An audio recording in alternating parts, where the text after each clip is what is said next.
خوش سنبولوف لقبش کرباس لقبش برباس لقبش پتاس سیماش را تغییر داده به خانه دزدی مشغول است. رفیق سردار کاری ما تمام. تشکر. من خواهش میکردم او رو به قید گیرید. جا اطاعت. خوش برای خانه دزدی قلابیت یک بار به دست افتاده بودی، اما اینه که از کجروی ها در خلاصه براری سنبولوف. با وجدان و قسم که دیم با تکرار نبشوم روی خاطر فرزنده آکا گوشم با شما رفیق سردار. اطاعت حاضر می آیم. بله سنبولوف را بله حاضر که کریمینالیست آمده عکس برداری کرد و با قید هم میگیریم. البته حاضر اطاعت خوش تا آمدنی من این کاغذ را گیر و بیانات نویس و ما را منتظر شد. خوب آکا من خوب آکا بابای برفی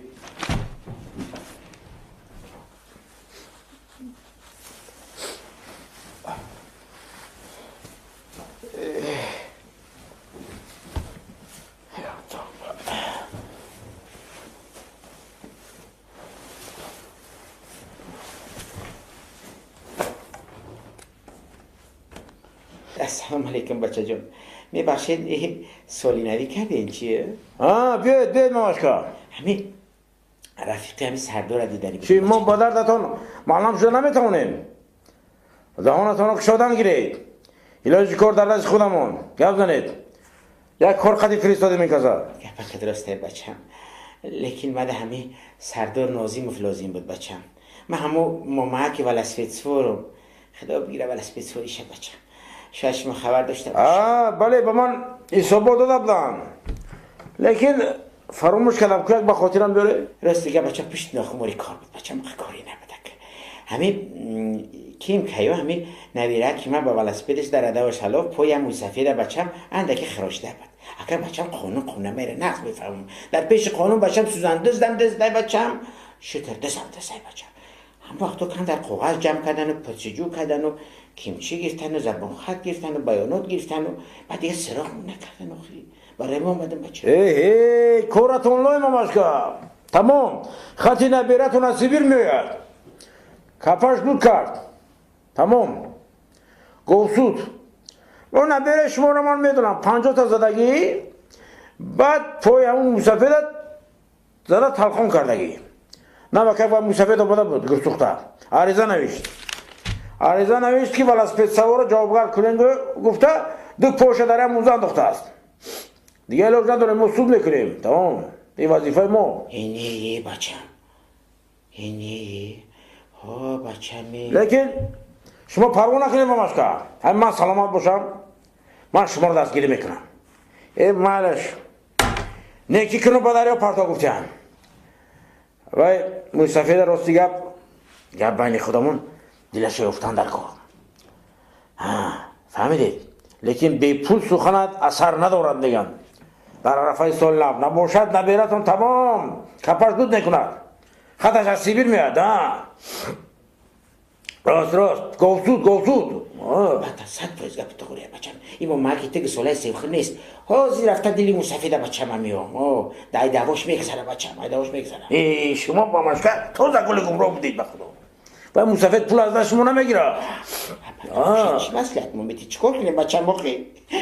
چیکار کنیم بچه چونو؟ پولا با من تهید خودم پولها رو به هم مسافت میدیم. یک فکر کنید؟ ای خدا گور پیریام شوه نوکک پیسه ما گرفته دو نفقه ما نباشد کپش دود میکنه تمام. گوسود تمام. خطش از سیبیر میاد سیبیر. بچه همه کار تین شوه فراموش کردم کار ما تینش که بچم در حق دعا میکنم بچم اینه پیسه اگه ما گرفته بگی بچم در حق دعای دولت هم میکنم بگی بچم بگی نفقه هم دیده بدست کو ماشکه کار رو حل میکنیم. نباشد بشوخی کپش دود میکرد. خطش از سیبیر میماد نه گوسود نکردم او سلام بی علیکم. سردو بی این جمعیت جمع کن. بی خوش. بید. خوش خیلی خوب پس جمعیت جمع باشد بچه جون سلام علیکم بچه من برای کار نمیرم اومدم هم کاره که شما را پروردگار حساب داد کاری مرا مشکلی مرا آسان کرد این ما مکتوب شما قرضداره یا شکره و یا قرطه و یا تعمال و یا فطیر مسکن میکنم میارم تو نه اما قدوغه میکشم مسکش وجه بخدا میارم میتونم تو نبخد بچه شرمنده نگیری بچه و نگیری بچه خد شنسی بین میگه دو درمو کپاش دود کرده میگه خدا چیکار معلومه شد که در نامداری من این کس با شما همکاری کردند رفیق سردو یک بار اگر از گناهم گذارید روی خاطر فرزندم من گناه ندارم. من امروز در لباس بابای برفی به دو خانه شهروند در آمدم خلطه سال نویشان رو پر کردم با مال اشیای شهروندان هایی همیشه کارو بچه این کمپیر خودش به من پول دراز کرد. من بچه همینه یه پلی پیسه خدم بود بچه هم بگیرمش حق حلال خدمه حق حلال خدمه نه که بچه که ایدا داره که به فکرم کارش تمام که این خط شکل نصیب باشه سیبید میگه بچه هم گفتی گپای خودت کپک تکه دود کرد بچه هم که یکم سختر خاموش که نه خاموش کردش میتونه